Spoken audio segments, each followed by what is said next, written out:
ఖమ్మం జిల్లా బోనకల్ కేంద్రంలోని ఎస్సీ బాలికల గురుకులంలో విషాద ఘటన చోటు చేసుకుంది. లెక్చరర్ తిట్టడంతో బిల్డింగ్ పై నుంచి తోడం సమీరా అనే విద్యార్థి దూకేసింది. హుటాహుటిన గురుకుల సిబ్బంది విద్యార్థిని చికిత్స నిమిత్తం ఆసుపత్రికి తరలించారు. మూడంతస్తుల భవనం నుంచి దూకడంతో విద్యార్థికి 3 చోట్ల వెన్నెపూస, కుడికాలు విరిగినట్లు వైద్యులు తెలిపారు. విషయం తెలుసుకున్న విద్యార్థి తల్లిదండ్రులు, విద్యార్థి సంఘాలు ఆసుపత్రి వద్దకు చేరుకుని ఆందోళనకు దిగారు. లెక్చరర్పై చర్యలు తీసుకోవాలని డిమాండ్ చేశారు. బాధితురాల్ని మెరుగైన చికిత్స కోసం ప్రైవేట్ ఆసుపత్రికి తరలించాలని విద్యార్థి సంఘాలు నినాదాలు చేశాయి.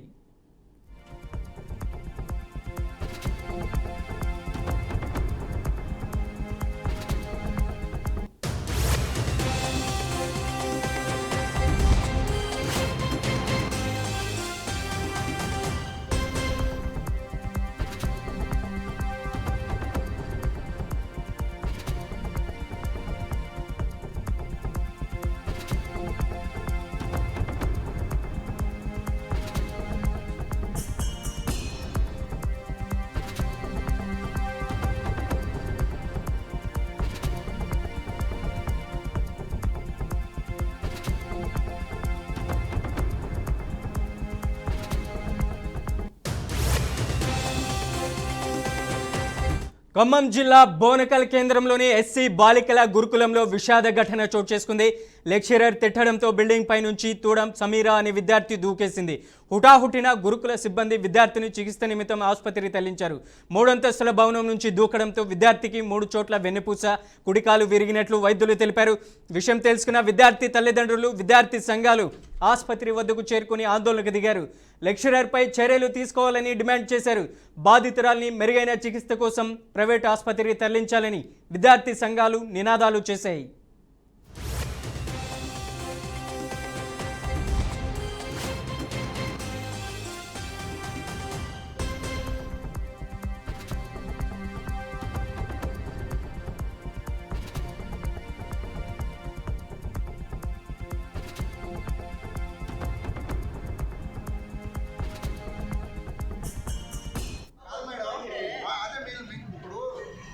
అక్కడ అమ్మాయి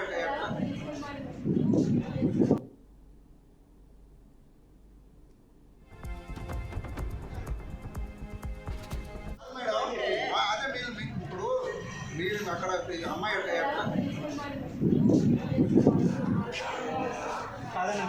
రమ్మన్నట్టు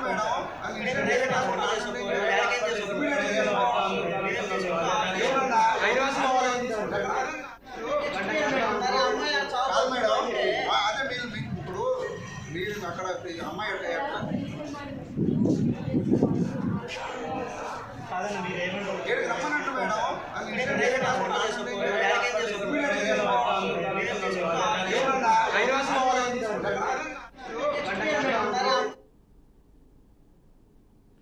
మేడం 2014 ఫిబ్రవరి 20న రాజ్యసభలో తెలంగాణ బిల్ పాస్ అయిన రోజును మంత్రి పొన్నం ప్రభాకర్ గుర్తు చేశారు. తెలంగాణ రాష్ట్రాన్ని నీళ్లు, నిధులు, నియామకాల కోసం సాధించుకున్నామని తెలిపారు.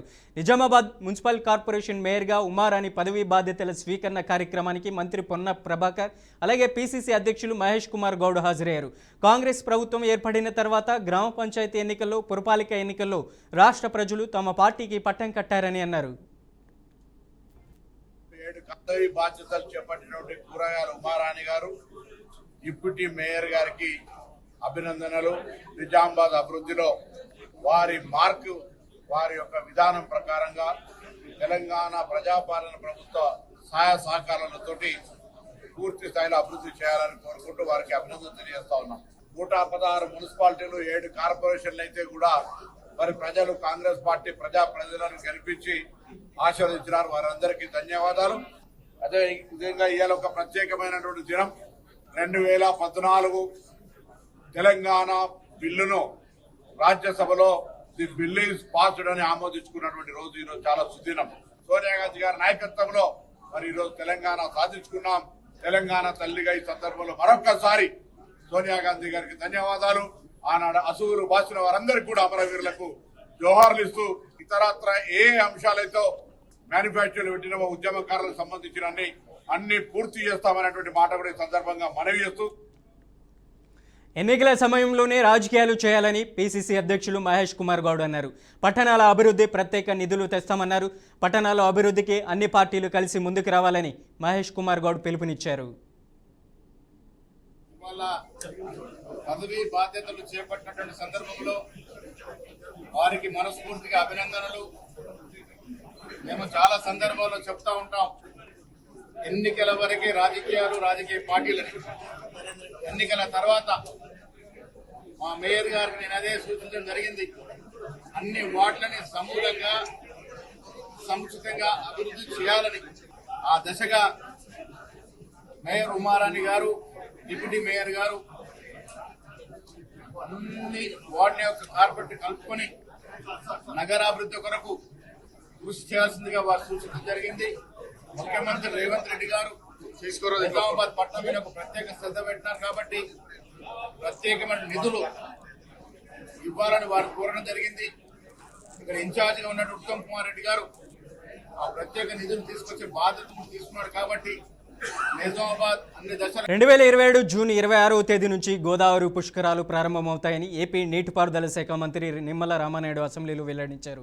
ఉదయం ప్రశ్నోత్తరాల సమయంలో గోదావరి పుష్కరాలపై ఎమ్మెల్యే నల్లమిల్లి ప్రశ్నకు ఆయన సమాధానమిచ్చారు. గోదావరి పుష్కరాల నిర్వహణకు డ్రైన్లతో పాటు పారిశ్రామిక కాలుష్యంతో కూడా ఇబ్బందులున్నాయని, రాజమండ్రిలో అఖండ గోదావరిగా పిలుచుకునే నది పవిత్రతను కాపాడాల్సిన బాధ్యత ప్రభుత్వంపై ఉందని తెలిపారు.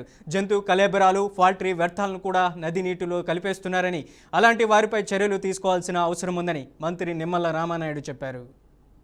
గౌరవ సభ్యులు చెప్పినట్లుగా గోదావరి పుష్కరాలకు సంబంధించి మనందరికీ తెలుసు అధ్యక్ష, మన సంస్కృతిలో గాలి, నీరు, అగ్ని, ఆకాశం, భూమి ఇవన్నీ కూడా పవిత్రంగా చూస్తాం. అందులో నీరు అనేది అత్యంత పవిత్రంగా మనందరం కూడా చూసేటువంటి పరిస్థితి అధ్యక్ష. 2027వ సంవత్సరంలో మరి 26/6/2027 నుండి 7/7/2027 అంటే 12 రోజుల పాటు ఈ యొక్క గోదావరిలో జరిగేటువంటి పుష్కరాలు ఒక ఆధ్యాత్మికమైనటువంటి వేడుకలు. ఈ యొక్క పుష్కరాలు అటువంటి ఆధ్యాత్మికమైన వేడుకలు జరిగేటువంటి పుష్కరాల సందర్భంగా నది యొక్క పవిత్రతను కాపాడేటువంటి విధంగా, కాలుష్యాన్ని నియంత్రించేటువంటి విధంగా ఖచ్చితంగా ఈ ప్రభుత్వం అత్యంత నిబద్ధతతో వ్యవహరిస్తుంది. అందులో భాగంగానే గౌరవ ముఖ్యమంత్రి గారు కూడా ఈ పుష్కరాలను దృష్టిలో పెట్టుకునే ఒక కేబినెట్ సబ్ కమిటీని కూడా నియమించడం, అదేవిధంగా దీంతో ఒక రివ్యూ మీటింగ్ కూడా ముఖ్యమంత్రి గారే స్వయంగా తీసుకుని ఈ యొక్క శాఖలు అంటే ఇందులో అన్ని శాఖలు కూడా మిళితమై ఉన్నాయి. పర్టికులర్గా ఏదైతే ఈ యొక్క revenue, endowment, irrigation, R&B, Panchayati Raj, health, ఇట్లా ఏదైతే ఎలక్ట్రిసిటీ, టూరిజం, పొల్యూషన్ బోర్డు గౌరవ సభ్యుడైనట్టుగా ఇవన్నీ కూడా సమన్వయం చేసుకుని ఖచ్చితంగా ఈ యొక్క పొల్యూషన్ లేనటువంటి విధంగా కొన్ని చర్యలు కూడా అంటే భక్తుల యొక్క రద్దీని దృష్టిలో పెట్టుకుని ఆ భక్తుల రద్దీ ఆ యొక్క నది యొక్క పవిత్రత మీద, పొల్యూషన్ మీద పడకుండా ఒక ప్రణాళికాబద్ధంగా తీసుకెళ్ళడానికి ఏవైతే స్నానఘట్టాలు ఏదైతే నిర్మాణం చేస్తూ ఉన్నామో ఆ స్నానఘట్టాలు చూస్తే గతంలో పుష్కరాలు జరిగినప్పుడు 234 స్నానఘట్టాలు ఉంటే ఈ సంవత్సరం దాన్ని 359 అంటే 125 స్నానఘట్టాలు ఎక్కువ మన ప్రతిపాదనలు ప్రభుత్వానికి పంపించడం జరిగింది అధ్యక్ష. అంటే తద్వారా ఎక్కువ స్నానఘాట్లు ఉండి ఎక్కువ చోట్ల పబ్లిక్ డిస్ప్లే అవుతే తద్వారా కొంత పొల్యూషన్ తగ్గించడానికి, కొంత నియంత్రించడానికి అవకాశం ఉంటుందనేటువంటిది ఒకటి. ఏదైతే తనపై జరిగిన దాడి ఘటనలపై వైసీపీ నేత మాజీ మంత్రి అంబటి రాంబాబు సంచలన వ్యాఖ్యలు చేశారు. తాను చేసిన వ్యాఖ్యలపై పశ్చాత్తాపం వ్యక్తం చేసిన ఆయన క్షమాపణలు కూడా చెప్పినట్లు తెలిపారు. ఇక అనని మాటలను అన్నట్లు రిపోర్ట్లో పెట్టారని అంబటి రాంబాబు ఆవేదన వ్యక్తం చేశారు. తన అల్లుళ్ళు ఇద్దరు కమ్మ సామాజిక వర్గానికి చెందినవారు, తన ఇంటి మీద దాడి చేసింది కమ్మ సామాజిక వర్గానికి చెందినవారే అంటూ అంబటి ఆరోపించారు. చంద్రబాబు నాయుడుని ఉద్దేశించి మాట్లాడలేదు, ఈ వయసులో తిట్టి ఉండాల్సింది కాదనుకున్నట్లు తెలిపారు. ఇక పశ్చాత్తాపాన్ని మించింది ఏదీ లేదని మాజీ మంత్రి అంబటి రాంబాబు చెప్పుకొచ్చారు. ఈ రాష్ట్రంలో న్యూట్రల్గా ఆలోచించేటటువంటి వ్యక్తులకు, మేధావులకు, ఏ రాజకీయ పార్టీలో ఉన్నా వారందరికీ కూడా సవినయంగా సబ్మిట్ చేసుకుందామనేటువంటి ఉద్దేశంతో నేను రాజమండ్రిలో రిలీజ్ అయిన తర్వాత కొన్ని విషయాలు మాత్రమే మాట్లాడి ఈ సంఘటనా స్థలంలోనే అన్ని విషయాలను మాట్లాడనే ఉద్దేశంతో మొన్న నుంచి ఈ రోజుకి వాయిదా వేసుకున్నాను. ఆ ఫ్లెక్సీ దగ్గరికి వెళ్ళి ఇలా ఫ్లెక్సీ కట్టడం తప్పు, మంచి సాంప్రదాయం కాదు. ఈ ఫ్లెక్సీని మీరు తీసేయండి, తీసేయకపోతే నేను తీసేస్తాను అని ఫ్లెక్సీ దగ్గరికి వెళ్ళి మీడియా మిత్రులందరినీ పిలిచి చెప్పాను. ఇది చెడు సాంప్రదాయమా? అప్పుడు ఎవరు లేరు. నాకు బెయిల్ రాకుండా ఉండేందుకు ఈ వంశీ అనే ఆయన రిమాండ్ రిపోర్ట్లో ఏం రాశాడో తెలుసా? నేను చంద్రబాబుని తిట్టానని కాదు,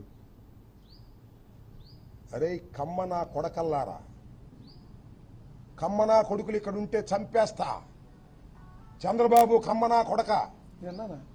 చెప్పండి, విన్నారా మీరు ఎప్పుడన్నా? కులం పెట్టి తిట్టానా? నాకు 3 కూతుళ్ళు, భర్తలు 3, నేను నా భార్య, మొత్తం 8 మంది నా కోర్ ఫ్యామిలీ. 8 మందిలో 4 కాపులం, 2 కమ్మ సామాజిక వర్గానికి చెందిన అల్లుళ్ళు. నాకు వాళ్ళు తిట్టాను, నేను కమ్మ నా కొడకల్లారా అని తిట్టానంట. రాస్తాడు వంశీ, ఆయన చౌదరి గారే రాసి కోర్టులో ప్రొడ్యూస్ చేశారు. అంబటరాంబాబు కులం పెట్టి తిట్టాడు, చంద్రబాబుని కులం పెట్టి తిట్టాడు, కులాలను రెచ్చగొడుతున్నాడు. కులం పేరెత్తింది మీరే మొదటిగా, కులాలను రెచ్చగొడుతున్నాడు. ఇదిగో చదివి వినిపిస్తా. మరి ముఖ్యంగా ఈ రాష్ట్రంలో కూటమి ప్రభుత్వంపై వైసీపీ సీనియర్ నేత బొత్స సత్యనారాయణ తీవ్ర విమర్శలు గుప్పించారు. ప్రభుత్వం ఇష్టం వచ్చినట్లుగా వ్యవహరిస్తుందని ఆరోపించారు. దేవుడితో రాజకీయాలు చేయడమేంటి అంటూ బొత్స ప్రశ్నించారు. మంత్రులు నిజంగా ప్రభుత్వాన్ని నడుపుతున్నారా లేక మరేదైనా సంస్థను నడుపుతున్నారా అని అనుమానం వ్యక్తం చేశారు బొత్స. మీరు అడిగారు కదా, మీరు అడిగారు కదా, ఇక చూడండి, మీరు చూడండి దయచేసి. అంటే మీరు అడిగారంటే నేను మిమ్మల్ని నేను బ్లేమ్ చేయట్లేదు, వాళ్ళు అన్నారు కదా అనేది మీరు నన్ను అడిగారు. ఇదిగో చూడండి, ఇది వాస్తవాలు. అంటే మీరు డైవర్షన్ కోసం మీరు ఇలాంటివన్నీ మాట్లాడుతున్నారా?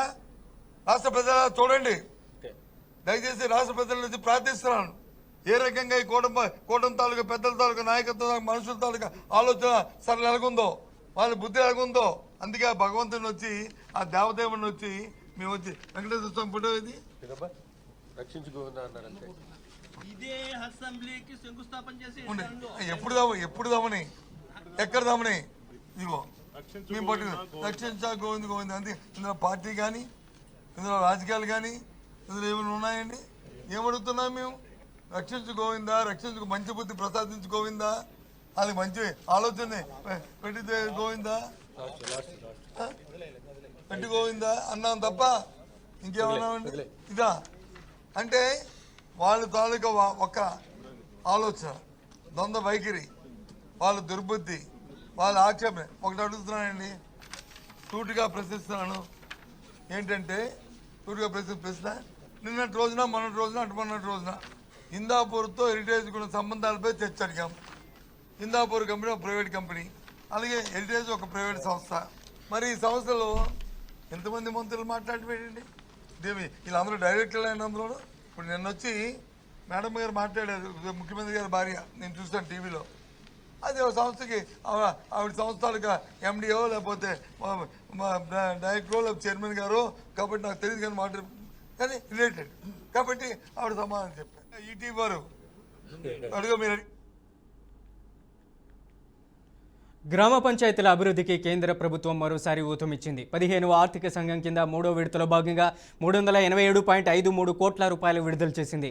దీంతో ఇప్పటి వరకు మొత్తం 1034.42 కోట్ల రూపాయలు రాష్ట్రానికి విడుదలైనట్లు సమాచారం. ఇప్పటికే తొలి విడతలో 259.36 కోట్లు, రెండో విడతలో 387 కోట్లు విడుదల కాగా తాజాగా 3వ విడత నిధులు కూడా అందాయి. కేంద్రం నుంచి వచ్చిన ఈ నిధుల్లో భాగంగా తెలంగాణ ఆర్థిక శాఖ గత మంగళవారం గ్రామ పంచాయతీలకు 256 కోట్లను విడుదల చేస్తూ కేంద్ర ప్రభుత్వం ఉత్తర్వులు జారీ చేసింది. ఇక గత 2 సంవత్సరాల పాటు పంచాయతీ ఎన్నికలు ఆలస్యమైన కారణంగా కేంద్రం నిధులు నిలిచిపోయాయి. అయితే గతేడాది డిసెంబర్లో కొత్త పాలక వర్గాలు బాధ్యతలు చేపట్టడంతో మళ్లీ దశల వారీగా నిధుల విడుదల కొనసాగుతుంది.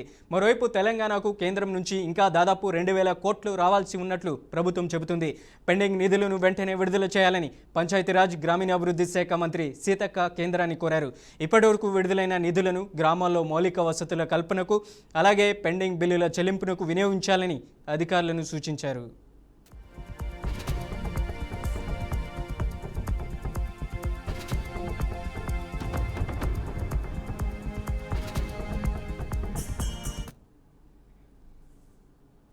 కాంగ్రెస్ పార్టీ కేవలం ఎమ్మెల్యే ఎంపీ పదవుల కోసం ఏర్పడిన పార్టీ కాదని రాష్ట్రం దేశం కోసం ఏర్పడిన పార్టీ అని నెల్లూరు డీసీసీ అధ్యక్షుడు కిరణ్ కుమార్ రెడ్డి అన్నారు. నెల్లూరు జిల్లా కాంగ్రెస్ పార్టీ అధ్యక్షులు కిరణ్ కుమార్ రెడ్డి ఆధ్వర్యంలో పార్టీలోకి భారీగా చేరికలు జరిగాయి. ఉమ్మడి ఆంధ్రప్రదేశ్ రాష్ట్రాన్ని విడదీసినప్పుడు ప్రజల మనోభావాలు దెబ్బతిని ఆంధ్రప్రదేశ్లో ప్రజలు పార్టీకి దూరంగా జరిగారని చెప్పారు. ఒకప్పుడు భాషా ప్రతిపాదికన తెలంగాణ ఆంధ్రాను కలిపింది కాంగ్రెస్ పార్టీని అని ఆయన గుర్తు చేశారు. ప్రత్యేక హోదా తెస్తారని చెప్పడం జరిగింది. ఎక్కడా కూడా ఒక్క ఎంపీ కూడా పార్లమెంట్లో ఆంధ్రప్రదేశ్కి ప్రత్యేక హోదా కావాలని ఒక ప్లకార్డు కూడా పట్టుకోకపోవడం గతంలో చూసాం. ఈరోజు ఈ రాష్ట్రానికి కావచ్చు, దేశానికి కావచ్చు, రాష్ట్ర రైతాంగానికి, దేశ రైతాంగానికి అన్యాయం జరుగుతున్నా కూడా ఇటు జగన్మోహన్ రెడ్డి గారు కానీ, ఇటు చంద్రబాబు గారు కానీ బీజేపీని ప్రశ్నించలేని పరిస్థితిలో ఉన్నారు.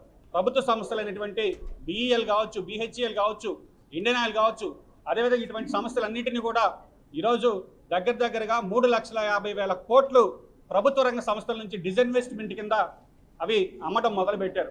రైల్వేని కూడా అమ్మకానికి మొదలుపెట్టినట్టుగా వార్తలు వస్తున్నాయి. కాబట్టి అది కాకుండా ఒక్క ప్రభుత్వ రంగ బ్యాంకుల నుంచి 16 లక్షల కోట్ల రూపాయలని కార్పొరేట్లకి రైట్ ఆఫ్ చేసినటువంటి ప్రభుత్వం ఏదైనా ఉందంటే అదొక బీజేపీ ప్రభుత్వం మాత్రమే.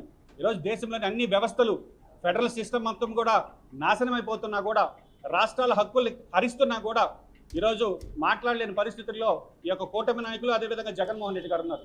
జగన్మోహన్ రెడ్డి గారు నిన్న ప్రెస్ మీట్ పెట్టి సుదీర్ఘంగా రాష్ట్ర బడ్జెట్ గురించి మాట్లాడాడు. కానీ కేంద్ర ప్రభుత్వం కేంద్ర బడ్జెట్లో కనీసం పోలవరం ప్రాజెక్టుకి నిధులు ఇవ్వకపోతే కూడా